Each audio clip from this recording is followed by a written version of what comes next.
Hi, everybody. I am Carissa Romaine. Again, you're back here in the studio at TEDx Beacon Street, talking to some of the amazing speakers that we've had today. And I have the privilege of sitting here with Len Kleinrock, internet pioneer, who said you've inherited the disobedient child that is the internet, right? Adopted, yes. It was actually so interesting hearing your story and hearing the origins of just the internet as we know it. As a millennial, I have a very distanced view of that, where I'm just like social media, instant messenger, and that's kind of where it was introduced to me. So tell me a little bit more about how difficult it was to get people to adopt this entire idea.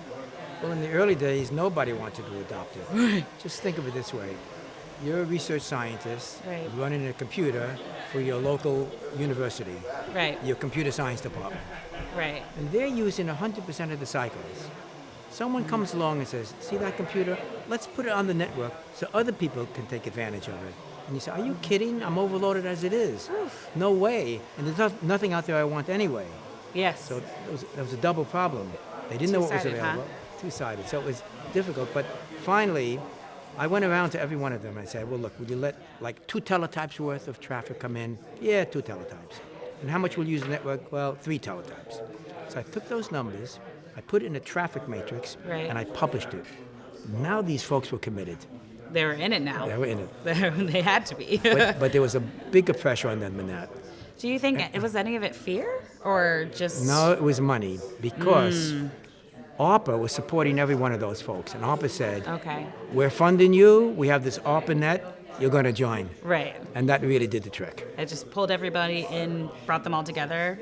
Yes and no, because in those very early days, the ARPANET was very difficult to use.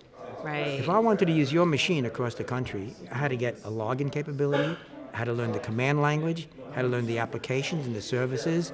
Too much. Wow, that's a high barrier to entry for anyone who just wanted to interact with an operating system across the country. Like when you think about how simple and on-demand it is now. That's right. It's a lot of steps. It's a lot of steps. That's why we had to develop the protocols, host-host protocols, application protocols to make it seamless. So it standardized it in a way, or largely standardized, made it a common language, and it took years for that to then basically penetrate. But it did grow.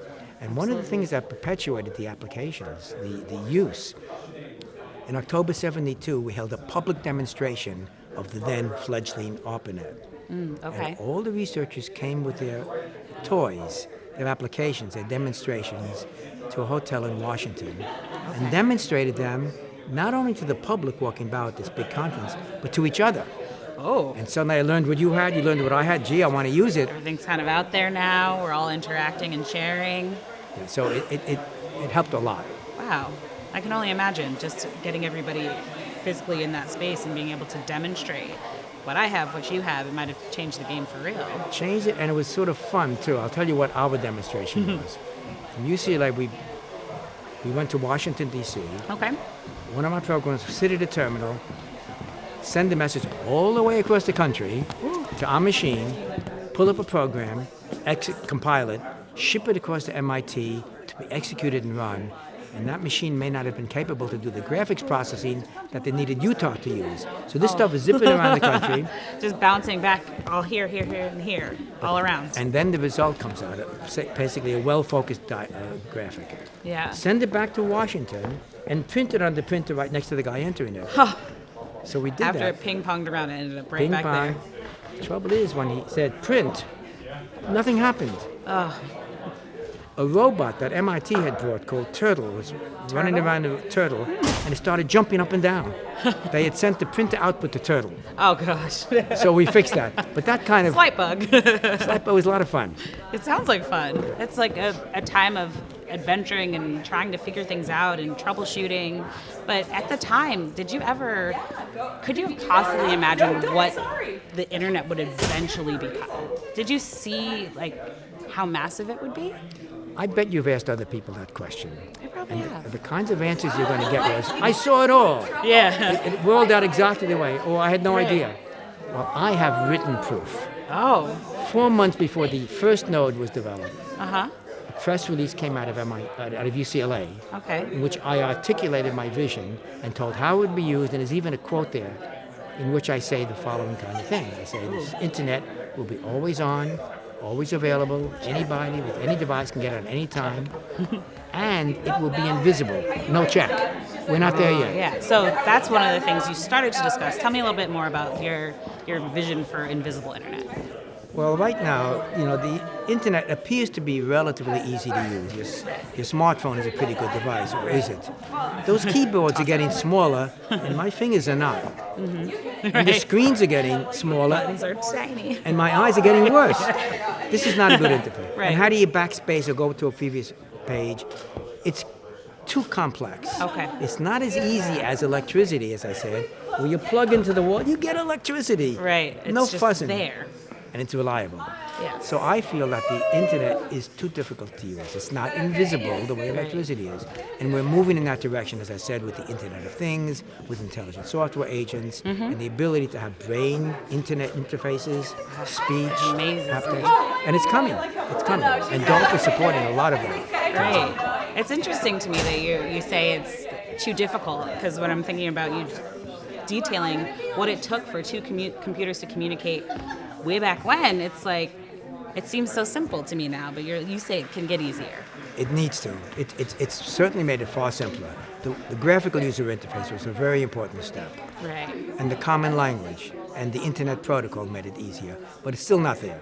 Absolutely. And it's nice to have a goal to achieve. Yeah, something to work toward. Yep, exactly. So, I mean, one of the other things that you mentioned in your talk was you think that there should be the ability for a consumer or internet user to choose their privacy policy, to customize that and have Facebook say, hey, what would you like your privacy policy to be like? Absolutely. Do you think that's realistic for us? Yes. And if so, how long do you think it will take for something like that to become the norm? It depends how quickly we get the engagement of all of these interested parties, if you will. Right.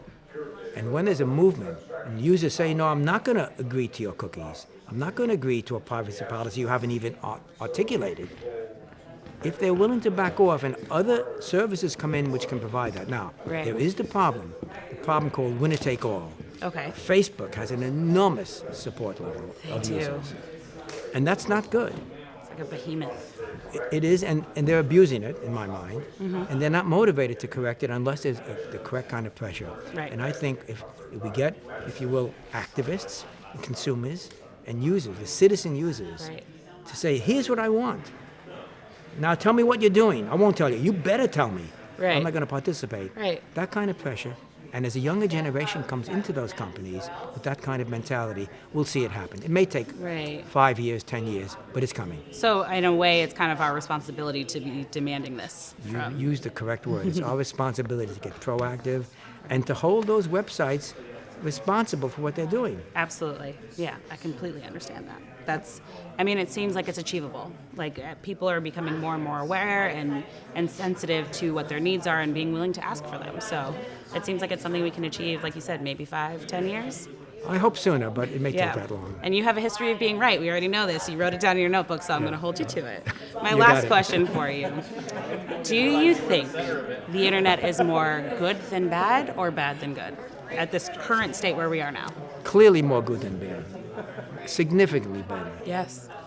We just held the 50th anniversary of the birth of the internet on October 29th at Incredible. UCLA.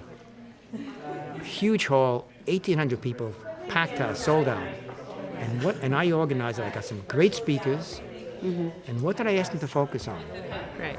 Not the wonders of the internet, which we all know, but the difficulties. The difficulties. The privacy issues, the pedophilia, the use, the improper use of influencers, The darker side. the darker side. And we addressed it very well. And it was very well received. And I feel we have to focus on that, but still keep in mind the greater value that we have. I mean, educational, medicine, information, communication. Yes. It's enormous. It's We've massive. democratized everybody, and it's a really important function. But we have to correct it because it's in danger of partitioning, as I said, balkanizing. Yes, And absolutely. that would be a disaster. It absolutely would. It's really interesting because I feel in my mind the way I've grown up with the internet is that there are so many positives. There are obviously negatives and like the darker side like you were talking about, but all in all, it's changed the way we live. It's changed the way we communicate with each other, and it's connected all of us in a way. So But I we really didn't appreciate that. anticipate this dark side. Yes. And we could have. because we're think? all friendly. Right. And we should have put in some protective mechanisms. Didn't you say at one point you knew everyone on the internet? That's like, right. It was a Absolutely. closed circle of people. You said the nerds, it was in their hands. We nerds shared it all with each other. But then And we were the well- .com and the World Wide Web, and it just expanded out to everyone. And to irresponsible people who we didn't know and they didn't care, we should have put in some protective mechanism to turn them off immediately to get people to participate. Right. And as these things bubbled up, turn them on slowly. Yes. It wouldn't have solved the problem, but it would have ameliorated some of the pain we're feeling now. Absolutely. Thank you so much for diving in a little deeper with me. I really appreciated it. You were a great interview, and I really loved being able to pick your mind a little bit and hear a little bit more about the history of the internet. So you should make sure you check out his talk, Len Kleinrock. Basically, if you haven't watched it already, make sure you go do that. It's incredible to really just look at the history of the internet and ARPA and all of those beginnings. So we'd love to hear what you think. Dig in and let us know. Thank you.